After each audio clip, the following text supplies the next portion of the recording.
You're on cruise control. Cruise control. Cruise control.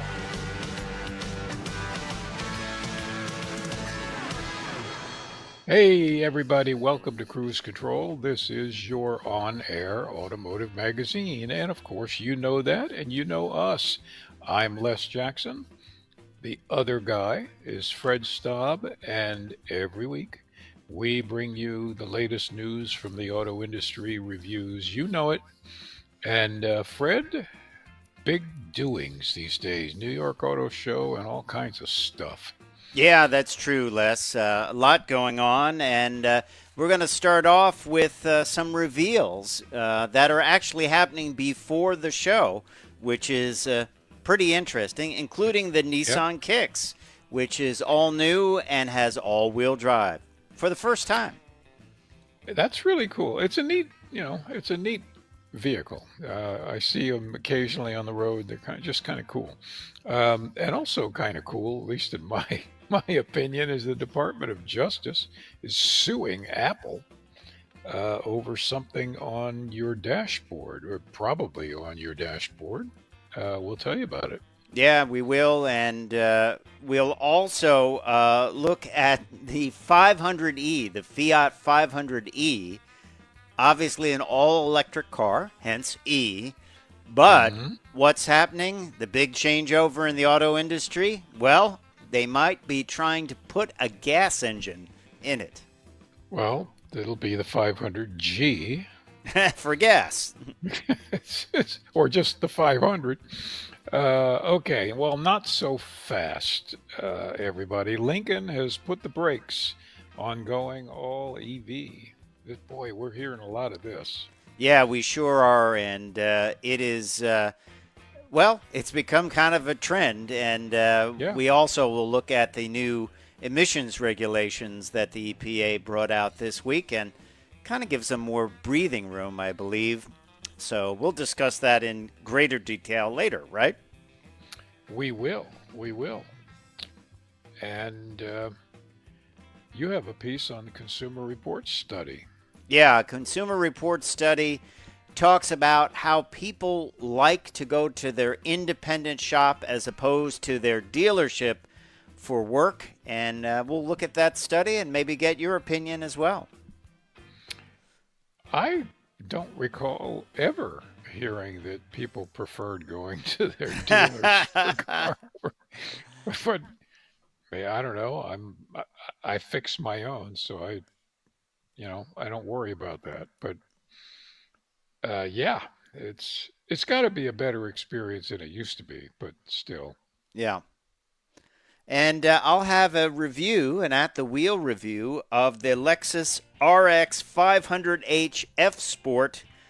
This was in a really cool color, copper crest, almost like a custom color from the factory. Really cool. So we'll have that all coming up on Cruise Control. Stay tuned.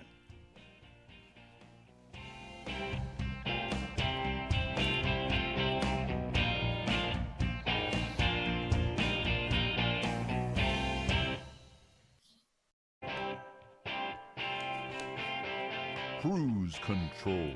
And welcome back to Cruise Control, your on-air automotive magazine. Fred Staab and Les Jackson, we are both here and bringing you the latest and greatest information. And this week, Les, of course, or coming up this week, New York Auto Show. Typically, they wait to the show to reveal these vehicles, but it seems like that's something in the past.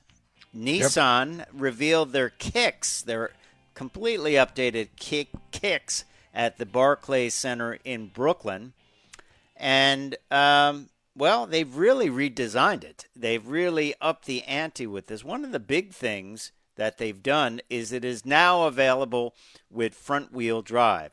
And front wheel and rear wheel drive, all wheel drive, matter of fact. So this is a big plus for this vehicle because that was something that was always missing. It always made it like, well, you can't get all-wheel drive. Now you can.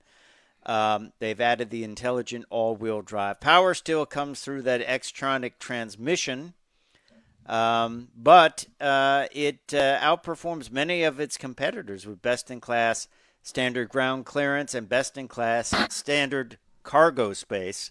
Um, the design language, it looks like they've taken their design language from everything in their lineup and kind of incorporated it in here, like that swooping area of the quarter panel and the chrome surround around the windows. They've really kind of incorporated that into even this smaller vehicle. I think they've done a pretty good job with it. What do you think? I think so too, and I like the two-tone. Yeah. Just kind of enhances the shape of it, Yep. and yeah, it is all different, and yet still it retains that Nissan Infiniti um, look and Language. feel. Yeah. Language, that's a good word. I Yeah. didn't want to say DNA because I just don't. I Um, don't want a lot of well, texturized a plastics in lot, there. a lot. Um, And of course, Infinity is a nice, really good uh, upper upper scale brand. So you're getting some quality there. Um, and I think it is. I mean, it just doesn't resemble the old ones, other than it a general feel. But nice work. It's. I'm gonna say it. It's kind of like a station wagon. yeah, it is. What will be interesting, I don't think we have any pricing on this, but Kicks was one of their least expensive vehicles in the Nissan lineup. So I'm wondering if it will keep the lower price, even though it's gotten kind of more of a upscale treatment. We'll have to see. But like I said, I like the texturized plastics. I like the two-tone paint, like you did, separated by the chrome trim, and I think it should be a good seller for them. And I think Nissan needs some good sellers right now, the way things are going for the brand. So I think it's a good deal. Now over at Infinity, they had a reveal where they kind of did this very high up in New York on the top of a building, and that is the Infiniti QX80 reveal, and they they called it an elevated product reveal. I would call it elevated. I wonder what the helicopter fee was for that.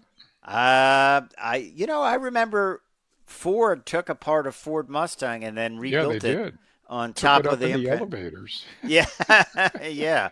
Um, Yeah, but this one, I'm sure they probably flew it up there. It that's the Edge, a 100-story high outdoor sky deck at the Hudson Yards area in New York, and yeah, it is the latest evolution of Infiniti's design, known as artistry in motion, powerful, confident, and bold exterior. that's what I was going to say. Yeah, Uh, well, I will say it's a dramatic launch showing. It's interesting they did it before the New York show opens rather than when all of the media show up.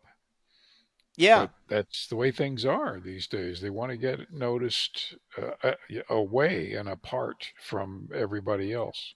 yeah. They don't want to get lost in the shuffle for sure. And kind of an interesting feature, they have something called biometric coolings, which detects when a second row passenger may be feeling warm and automatically directs cooling air towards them. Oh, heck, I would buy it for that. A Yeah, huge complaint of mine. that's worth the price of admission. So, anyway, Yep. I'm sure we'll have more on the 2025 Infiniti QX80 and the 2025 Nissan Kicks as we find out more about them. When we come back, big changes for the Fiat 500E, losing that E and adding a G. Stay tuned. Cruise control. Welcome back to Cruise Control. Fred and I are going through some of the brands before the New York Auto Show starts, but basically we have some news from Fiat that the new Fiat 500E, which is a battery electric, or maybe not, um, is going to offer a gas version. They're kind of planning converting the 500E to accommodate a gas engine. Very strange. And that means it becomes a gas engine, uh, which would be a 500. I mean, they made the 500 for years and years. Right. Um, that's now what's going on. Well, a lot of automakers are kind of putting battery electrics on the back burner. Yeah. Fiat doesn't have great sales in the U.S. Yeah. I guess they have no choice. It just seems Well, sort of silly. Well, you know, it is. I've never seen this before in the auto industry. Everyone about 3 months ago was like, "We're going electric next year, all electric. Yeah, It's going to be great." And then, and now they're not, and they're doing things like Fiat saying, like, "Well, you know, maybe we can make this into a gas-powered vehicle." Remember, the Fiat 500E, not a lot of range there whatsoever, no. and it sold out almost immediately. So, you know, I don't know whether they're trying to get their dealers some more volume, or it just seems like, you know, why did they not think about that in the future? Um, I I have to believe they did think about it. It's just that at this point, you know how it works in the industry. Once you've got a product and you're making it, you kind of have no choice. You've got to just make it and put it out there and pray that that things change. yeah. It reminds me of the Saturn Ion. Yes. You know, nice car, no market. Yeah. Yeah. Uh, but at least they have a legacy with the gas-powered 500. So, gee, I don't know. Well, these it'll almost be a collector item if they start out with the battery version. I almost think today you have to build a vehicle that is completely flexible. Anything can go in there, whether it Yeah, be yeah, from a yeah, gas engine to a hybrid to a plug-in hybrid to a fuel cell to a electric powertrain, you yeah. know? And you look at what Stellantis did with the Charger. They're bringing out both an electric version and later next year a gas version. So that's what you need to do now. It's just you have to be completely flexible and ready to go in any way, shape, or form.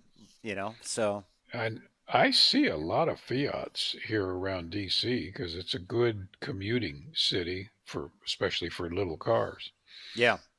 So we'll see. We'll see what happens. But in the meantime, you can also join something called the Fiat 500E Beta Club, and it is an early adopters program that, well, what does it give you? It gives you VIP access to Fiat events and have a direct line of communication with the brand.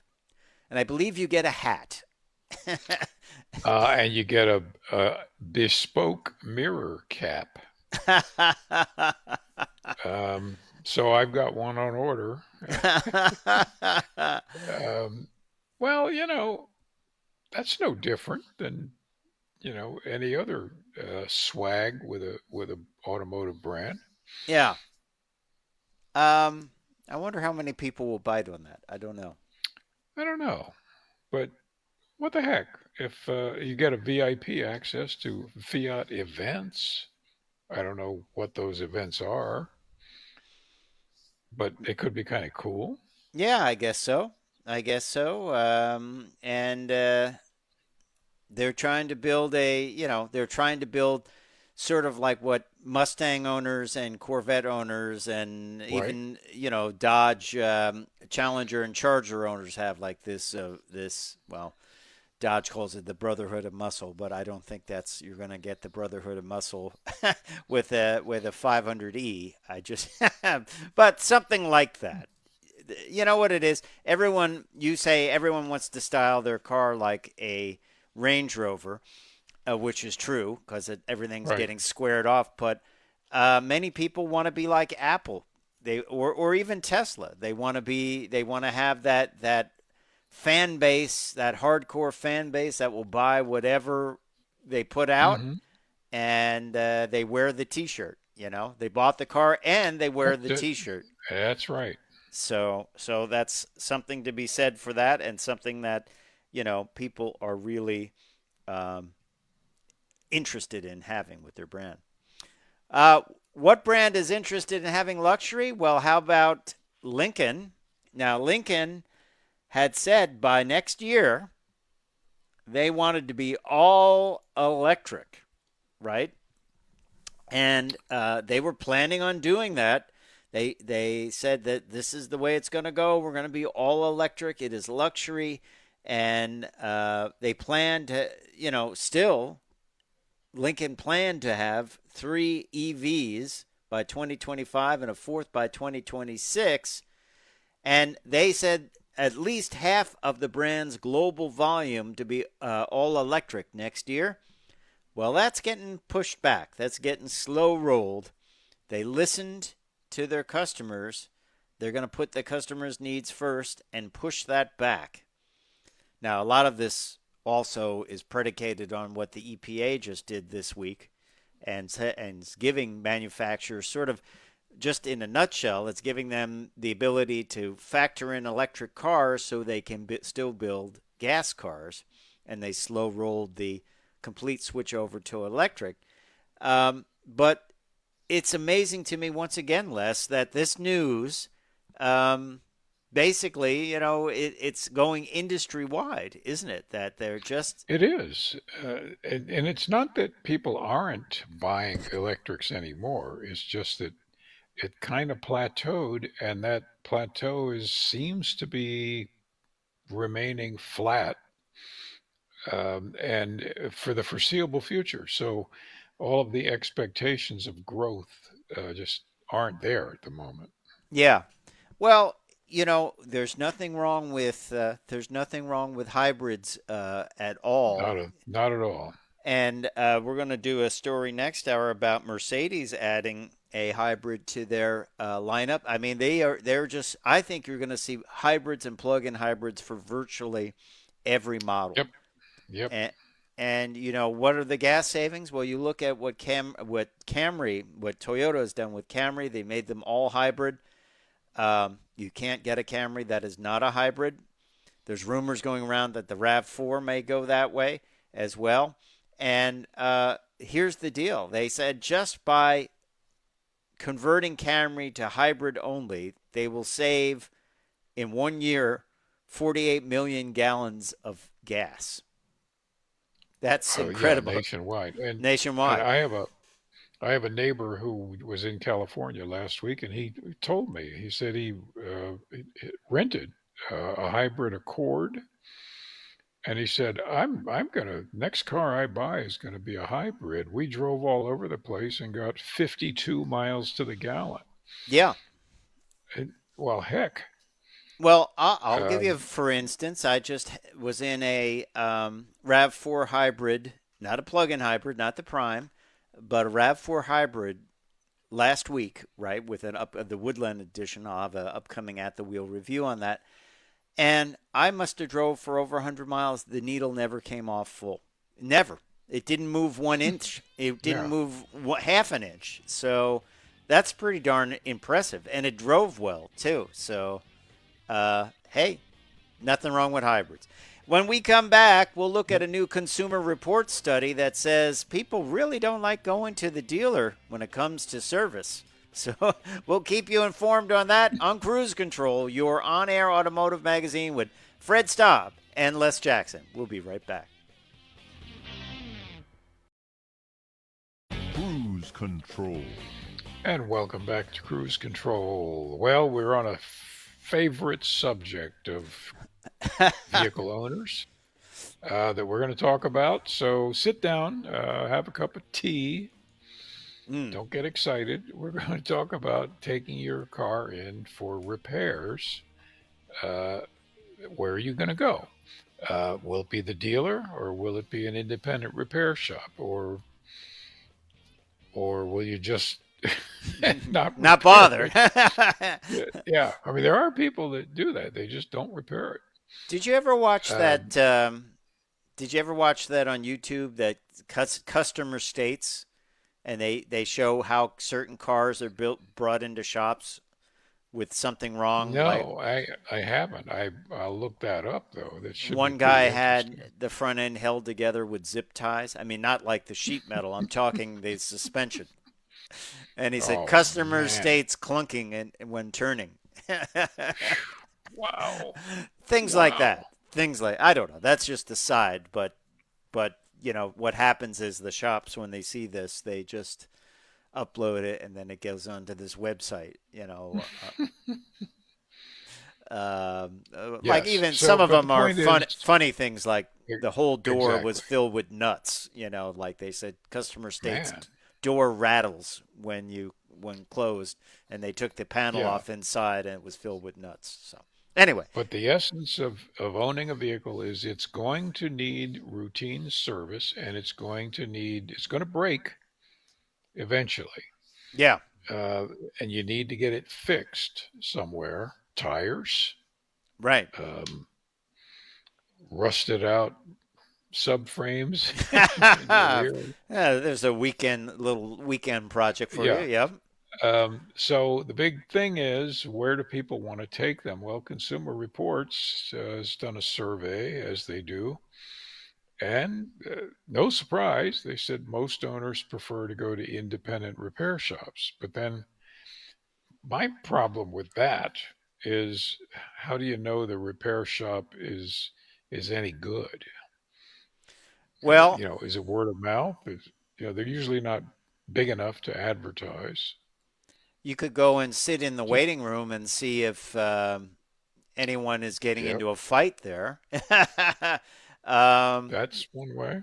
yeah, I've got a pretty good one that I've gone to, and I've experienced some good ones and some bad ones. A bad one, I remember my dad got his oil changed there, and they put the smallest oil filter on I've ever seen in my life, and Hmm.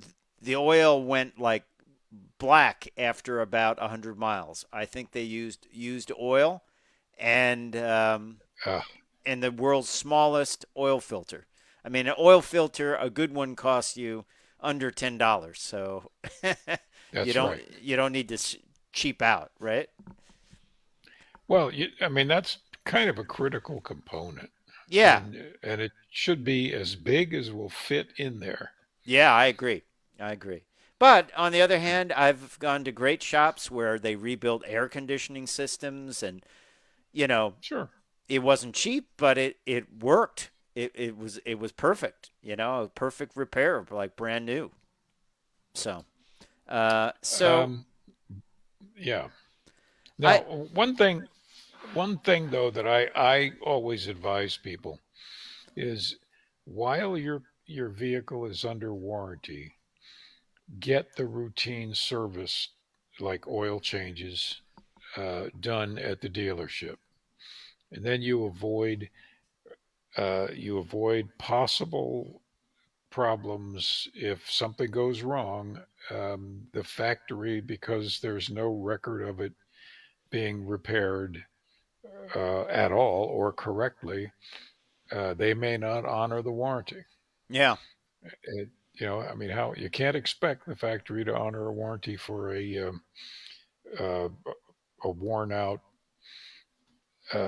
camshaft if you can't produce evidence that the correct oil was changed at the correct time and the correct filter was put in it and all of that. It's a pretty low investment to make sure at least it gets through the warranty period with everything being done that the factory recognizes as proper. Well, I'll tell you my But story. I brought a brand new car back because it had a cracked tail light from the factory. And so I called them up and they said, no problem. We got one in stock. We'll bring it by. And the car left with a new tail light and a broken windshield. And I said, hey, my windshield's broken. And the guy goes, it didn't happen here. And that Of was course it. not. And rolled down the door. And I was like, great. So fix one thing and something completely unrelated, you know, is Yeah. done, you know. But so another thing a good shop told me one time is when you go to chain shops, right? And he said how they work once the car is up on the lift. Let's say you come in, I need new shocks. Okay, yeah, you need new shocks. They don't stop there. They must at least get $500 to $600 over what you actually need, and that's how the Right. mechanic makes their money. So they will start changing stuff that doesn't need to be changed. And that's what people like Right. about independent shops. You know the person's name. You say, hey, I just want to make it safe. I don't have time or money to put all new, completely rebuild the front end, but I want to make it safe, passes inspection. What can you do? And they're not going to say, well, I need to put on a whole new front end and a whole new rear end. They're going to do what needs to be done. And that's what I think people like. Also, dealer rates are very high comparative. They're high, and of course, that's the big fear. People think, well, it's going to go to the dealership and they're going to try to sell me every part that's in the car, Right. telling me they can't do the work unless they replace this, that, and the other thing. So, yeah, it's a legitimate fear. Um, but you know, I'm not afraid of that because if I have to take my vehicle to a dealership, which I have for recalls, things, I know how it works. I know how the vehicle, every component of the vehicle. So if they start lying to me, I just tell them, well, no, you're either lying or you're mistaken. Yeah. Um, but fortunately, I can do that. Um, Well, let's look at but some of these yeah, survey results. They looked at over 10,973 Consumer Reports members with 11,670 repairs at 36 repair chains. hmm, And dealerships were not the most popular, uh, only for fixing defects. Uh, they just thought they were likely to visit the dealership for survey. There were the one brand was Tesla. 89% of Tesla owners would go to the dealership. Cadillac 61%, Audi 54, Ram 54, Subaru 52. Least likely to go to the dealership for repairs were owners of Chevrolet, Hyundai, Jeep, Chrysler, and Dodge. hmm, So, however that goes, um, they just feel that they're going to get a better deal at independent shops. Labor rates are lower. The people, uh, and they feel that they're just going to get a better deal. You're dealing with one person. You know who it is, right. and they fix the vehicle. And if there's an issue, that's no problem. Bring it back, and we'll look at it. Right? Well, that's right. And you need to ask other people, what experiences have you had? Where have you gotten good service? Look at the local Angie's List or things like that. Um, and just bear in mind that there are certain chains that that just routinely, historically, hire very inexperienced, very inexpensive labor. Right. I can't name any, but if you email me, I can respond in a jiffy. Um, but but they're like that, and just not worth it. There are plenty of other places. So yeah, it's never fun. It's never cheap. It's but you have to do it if you want to keep these things running, and keep them not having to replace them as Yeah. often. Yeah. And there's Do it. things you can do if you're handy, things you can do yourself. Oil changes, Sure. put a new belt on, but, rebuild an air conditioning system, that's a pretty Well, heavy duty thing. You have. Yeah, but I I mean, have, but if you don't yeah, have the tools for it, doesn't make sense to buy exactly. $10,000 worth of tools to do it once. But hey, we will be right back, and Yeah. we've got an at the wheel review of a very cool car, the Lexus 500 F Sport.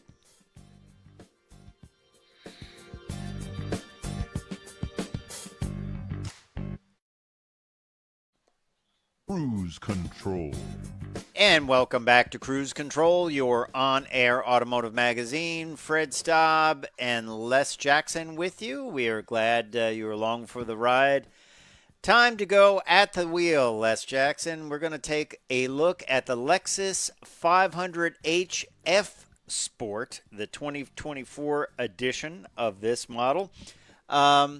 This is the top of the line model. You can start with a RX 350 in front wheel drive with a 275 horsepower four cylinder, and then take it all the way up with multiple stops at different levels up to the RX 500 HF Sport, which is what we have, and that gets a 2.4 liter four cylinder turbo hybrid engine with 366 total horsepower, and gets a 6-speed automatic transmission. On the inside, you get the F Sport embossed seats.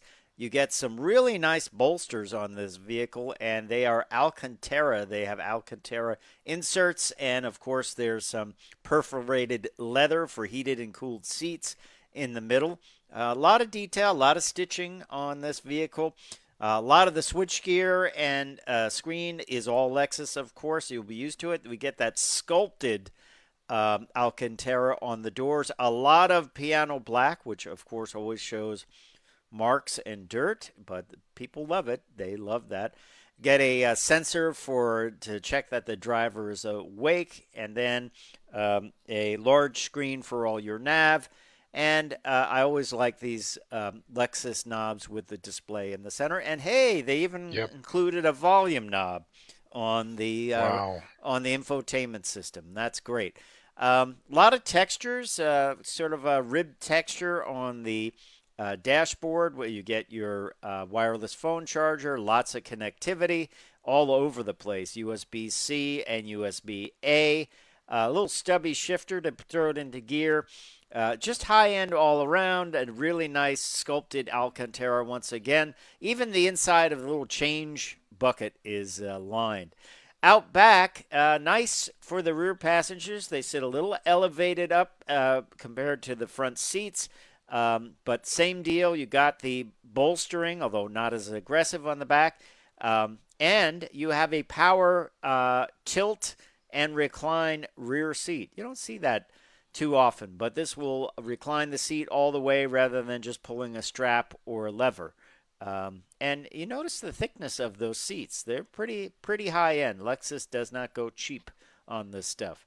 The seat does not fold all the way flat, but the rear seat passengers get some nice amenities, included heated and cooled seats, plenty of USB charging, and of course the ability to control the temperature from the rear seat. Only one zone back there, though. Overall, clean interior, really nice dashboard, the Alcantara on the dash, and the piano black is everywhere.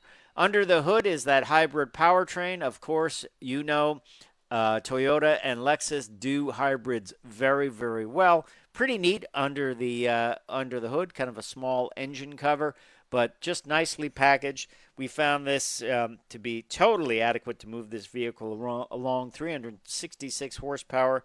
Quite nice, quite nice. Out back, the level of finish continues, high end all the way around, and even the carpeting on the back in the cargo area is great. $500 plus option. You got a 1500 watt 3-prong AC outlet inverter. Got the first aid kit. Power, you can drop the seats just by pushing a button. They don't slam down. They slowly come down with an electric motor.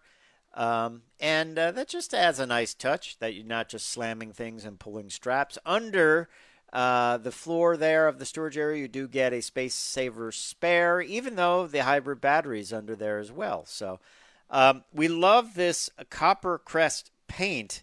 It is really, sometimes I'm not a big fan of the orange, but this was a different kind of orange. It almost had some silver in it, I think, and a lot of flop in the paint. Really good look at the sun out in the sun. It really was attractive. So let's talk about cost on this vehicle. The base price is $62,450, and then if you add in options, including that 120 volt option outlet in the back, 1500 watt inverter, $550. The heated steering wheel and is part of the cold area package, windshield wiper deicer, and a heated steering wheel, steel for $250. And then you add in the convenience package, panoramic view monitor, advanced park traffic jam assist, and that's a 3-year trial of that. That is $1,670. Heated and ventilated power rear outboard seats, $1,230. Panoramic glass roof, $1,500. Triple beam LED headlights, and then the Mark Levinson sound system with a 14-inch display. That is $2,265. That includes navigation system. Power rear door with kick sensor, $150. Tech package, including digital key. That's a 3-year trial for that, 4G dependent. And digital rear view mirror, $475. That brings it to $71,700. Delivery was $1,350. $73 and $50 is the full ticket for this Lexus RX, which is great. RX 500H FSport.